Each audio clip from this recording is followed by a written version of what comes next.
இன்னைக்கு என்ன திருக்குறள் பற்றி நம்ம பார்க்க போகிறோம் அப்படின்னா, அறிவுடைமை அப்படிங்கிற ஒரு அதிகாரத்திலிருந்து சென்ற இடத்தால் செலவிடா தீதொரிய நன்றின்பால் உய்ப்பதறிவு அப்படிங்கிற ஒரு குறள் தான். இந்த குறள் என்ன சொல்லுது அப்படின்னு நம்ம பார்த்தோம்னா, மனம் போன போக்கில் எல்லாம் அதை போக விடாமல் தீய விஷயங்களை எல்லாம் தள்ளி வச்சுட்டு மனசை நல்வழிப்படுத்துதல் அப்படிங்கிறது தான் ஒரு சிறந்த அறிவு அப்படின்னு தான் இந்த குறள் சொல்லுது. ஒரு 4 நாளுக்கு முன்னாடி ஜிப்லியோ ஏதோ ஒரு ஏஐ வந்து சோஷியல் மீடியாவில் ரொம்ப ட்ரெண்டிங்காக இருந்துச்சு. நம்ம ஃபோட்டோவை அதில் வந்து அப்லோட் பண்ணால் அது ஒரு கார்ட்டூன் அனிமேஷன் மாதிரி ரொம்ப அழகாக வந்து அது நமக்கு கன்வெர்ட் பண்ணி கொடுக்குது. ரொம்ப ட்ரெண்டிங்காக எல்லாமே ரொம்ப பரபரப்பாக பேசிகிட்டு இருந்தாங்க அந்த ஜிப்லியோ அதை பற்றி. யாரெல்லாம் ஆர்டிஃபிஷியல் இன்டெலிஜென்ஸ் சொல்லப்போகிற இந்த செயற்கை நுண்ணறிவு துறையில் ரொம்ப புகழ்பெற்ற ஒரு மனிதராக ஆவாங்க. எல்லாருக்கும் அறியும்படியான ஒரு உலக புகழ்பெற்ற ஒரு மனிதராக சிறந்து விளங்குவாங்க. அவங்களுடைய ஜாதகத்தில் எந்த கிரகம் வலுவாக இருந்தால் இந்த மாதிரியான துறைகளில் அவங்க வந்து உலக புகழ் பெறுவாங்க, இல்லை எல்லாராலும் பேசப்படுற பாராட்டப்படுற. இப்போ கொஞ்ச நாளுக்கு முன்னாடி அதை உருவாக்கின நபர்களை பற்றியும் பேசிக்கிட்டு இருக்காங்க. அவங்க பேர்லாம் நமக்கு தெரியல. அதுக்குள்ளே நம்ம போக வேண்டாம். நம்ம வந்து இந்த அஸ்ட்ராலஜிக்குள்ளே அதை கொண்டு வந்துடுவோம். எந்த மாதிரியான ஜாதக அமைப்பு கொண்டவங்க, எந்த மாதிரியான கிரகங்கள் பலமாக இருந்தால் ஆர்டிஃபிஷியல் இன்டெலிஜென்ட்டாக இருக்கட்டும், இல்லை கம்ப்யூட்டர் ஃபீல்டாக இருக்கட்டும், இல்லை ஐடி ஃபீல்டாக இருக்கட்டும், அப்படி இல்லைன்னா இந்த ரோபோட்டிக்ஸ், இந்த கம்ப்யூட்டர் சம்மந்தப்பட்ட விஷயங்கள், செயற்கை நுண்ணறிவு, இதில் எல்லாத்துலையும் யார் புகழடைந்த மனிதராக இருப்பாங்க அப்படின்னு சொல்லிட்டு இந்த வீடியோவில் தெரிஞ்சுக்கலாம் வாங்க. நான் ஜோதிட நல்லன்.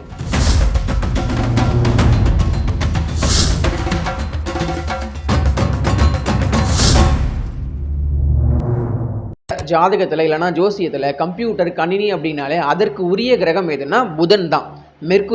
மெர்க்குரி தான் இந்த கம்ப்யூட்டர், கணக்கு வழக்கு, IT field, AI, artificial intelligent, robotics, இது எல்லாத்துக்குமே உரிய கிரகம். மேத்தமெட்டிக்ஸ், இந்த கணக்கு சப்ஜெக்டில் 100க்கு 100 மார்க் எடுக்கிறாங்க இல்லையா, அவங்களோட ஜாதகத்தெல்லாம் நீங்கள் போய் பார்த்தீங்கன்னா புதன் வந்து ரொம்ப ஸ்ட்ராங்காக இருக்கும். அது மட்டும் இல்லாமல் ரோபோட்டிக்ஸ் ஃபீல்ட்லையும் புதன் அப்படிங்கிற கிரகம் ரொம்பவே தேவைப்படுற ஒரு கிரகமாக தான் இருக்குது. ஆர்டிஃபிஷியல் இன்டெலிஜென்ட், இப்போ இந்த கிபிலிலாம் ரொம்ப ஃபேமஸாக இருக்கு இல்லையா, இதெல்லாம் உருவாக்குன நபர்கள்லாம் இருப்பாங்க இல்லையா, இதோடைய ஓனர்ஸ்லாம் இருப்பாங்க இல்லையா, அவங்களுடைய ஜாதகத்தெல்லாம் நீங்கள் போய் வாங்கி பார்த்தீங்கன்னா அவங்களுடைய ஜாதகத்தில் எல்லாம் புதன் அப்படிங்கிற ஒரு கிரகம் ரொம்ப வலுவாக இருக்கிறத பார்க்க முடியும். புதன் மட்டும் இல்லாமல் புதனுடைய வீடான மிதுனம் கன்னி அப்படிங்கிற அந்த 2 ராசியும், காலபுருஷனுக்கு 3வது ராசியான மிதுன ராசியும் 6வது ராசியான அந்த கன்னி ராசியுமே வலுவாக இருக்க வேண்டியது ரொம்ப முக்கியம். எந்த பாவகிரகங்களோட தொடர்பு இல்லாமல் இருக்க வேண்டியது ரொம்ப முக்கியம். புதனும் நல்லா இருந்து மிதுனம் கன்னி அப்படிங்கிற அந்த 2 பாவகமும் நல்லா இருக்கும்பொழுது அவங்க வந்து இந்த புதன் சம்பந்தப்பட்ட துறையான மேத்தமெட்டிக்ஸ், கம்ப்யூட்டர், ஏஐ அப்படின்னு இது போல கணினி சம்பந்தப்பட்ட, கம்ப்யூட்டர் சம்பந்தப்பட்ட, டெக்னாலஜி சம்பந்தப்பட்ட, தகவல் தொடர்பு, இன்ஃபர்மேஷன் சம்பந்தப்பட்ட எல்லா விஷயங்களும் சிறந்து விளங்கக்கூடிய ஒரு நபராக இருப்பாங்க புதன் வலுவாக இருக்கும் பொழுது. அதே மாதிரி அவங்களுடைய ஜாதகத்தில் புதன் தசை நடக்க வேண்டியது ரொம்ப முக்கியம். அது மட்டும் இல்லாமல் புதனின் வீடான மிதுனம் கன்னி 2 வீட்டில் இருக்கக்கூடிய கிரகங்களோட தசை புத்திகளும் நடந்தாலுமே இந்த கம்ப்யூட்டரில் அவங்களுக்கு வந்து ஆர்வம் இருக்கும், கணக்கில் ஆர்வம் இருக்கும். கம்ப்யூட்டர் சம்மந்தப்பட்ட ஒரு ஆர்டிஃபிஷியலுக்கு மட்டும்தான் புதன் வந்து காரகத்துவமாக வருவாரான்னு கேட்டிங்கன்னா அப்படி இல்லை. புதன் ஒருவருடைய ஜாதகத்தில் வலுத்து இருந்துச்சு அப்படின்னா அவங்களுக்கு நல்லா கவிதை எழுதக்கூடிய திறமை இருக்கும், நல்லா பேசக்கூடிய திறமை இருக்கும். அது மட்டும் இல்லாமல் ஜோசியம் பார்க்கக்கூடிய திறமையும், ஜோசியத்தை கணிக்கக்கூடிய திறமையும் அவங்களுக்கு இருக்கும். நீங்கள் என்கிட்ட ஒரு கேள்வி கேட்கலாம், ஜோதிட நலன் சார், அப்போ உங்களோட ஜாதகத்தில் புதன் தான் வலுவாக இருக்கான்னு கேட்டிங்கன்னா இருக்கலாம், இல்லாமலும் இருக்கலாம். எனக்கு வந்து மேத்தமெட்டிக்ஸ் அப்படிங்கிற சப்ஜெக்ட் வரவே வராது, கணக்கு எனக்கு ரொம்ப வராது, ஓரளவுக்கு தான் வரும். ஆனால் நான் என்னுடைய பள்ளி பருவத்தில் மேக்ஸில் தான் சென்டம் அடித்தேன்.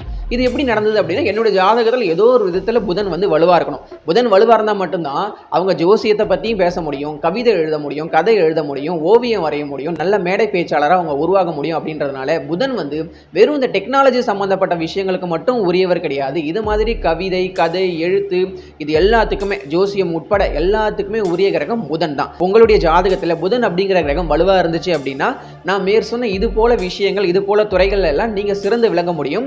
இந்த துறைகளில் எல்லாம் நீங்கள் பாராட்டப்படுற, ரொம்ப பேசப்படுற நபராகவும் இருக்க வாய்ப்பு இருக்குது வருங்காலத்தில். புதன் கிரகம் வந்து ஒரு அறிவுடைய கிரகம், அறிவாளியான கிரகம், ஒரு ஜீனியஸ் கூட நம்ம வச்சுக்கலாம். அவரை யாராலும் ஏமாற்ற முடியாது. அவர் போடுற கணக்கு கால்குலேஷனில் ஒரு சின்ன மிஸ்டேக் கூட வராது. கணக்கு அந்த அளவுக்கு பர்ஃபெக்டாக இருக்கும். புதன் வலுத்தவங்க எல்லாருக்குமே அந்த புதனுடைய இயல்பு அவங்களுடைய ஜாதகத்திலையும் சரி, அவங்களுடைய வாழ்க்கையிலையும் சரி, பிறந்ததுலேருந்து கூடவே ஓட்டிக்கிட்டே வரும். புதனை பற்றி நான் இவ்வளோ நல்ல விஷயங்கள் சொன்னேன் இல்லையா, ஆனால் அவர்கிட்டையுமே ஒரு கெட்ட விஷயம் இருக்குது. என்னென்னா புதனுக்கு ஃபீலிங்ஸ், அதாவது உணர்வு அப்படிங்கிற ஒரு விஷயமே இருக்காது. ஏன்னா பேசிக்காகவே புதன் அப்படிங்கிறது ஒரு மிஷின் மைண்டு உள்ள ஒரு கிரகம். அது வந்து சிம்பிளாக சொல்லணும் அப்படின்னா ஒரு ரோபோட், ஒரு ஏஐ, ஒரு எந்திரம். அது வந்து ஒரு மிஷின், அதுக்கு வந்து ஃபீலிங்ஸே இருக்காது. ஒரு இன்புட்டை கொடுத்தீங்கன்னா ஒரு அவுட்புட்டை கரெக்டாக அது கொண்டு வந்து கொடுத்துரும். புதன் வந்து ஆகச்சிறந்த அறிவுடைய ஒரு கிரகம். நம்மளுடைய உலகத்தில் தலை சிறந்த விஞ்ஞானிகள் எல்லாம் புதனுடைய ஆதிக்கத்தில் பிறந்தவங்களாக தான் இருக்காங்க. அப்போ குரு வந்து அறிவான கிரகம் இல்லையான்னு கேட்டிங்கன்னா குரு வந்து ஞானத்திற்கு உரிய ஒரு கிரகம், புதன் அறிவுக்கு உரிய ஒரு கிரகம். இவர் ஞானத்தை பற்றி ரொம்ப பேசுவார், புதன் வந்து அறிவை பற்றி ரொம்ப பேசுவார். அதனாலேயே ஒரு 2 பேருக்குள்ளே பெருசாக செட் ஆகாது.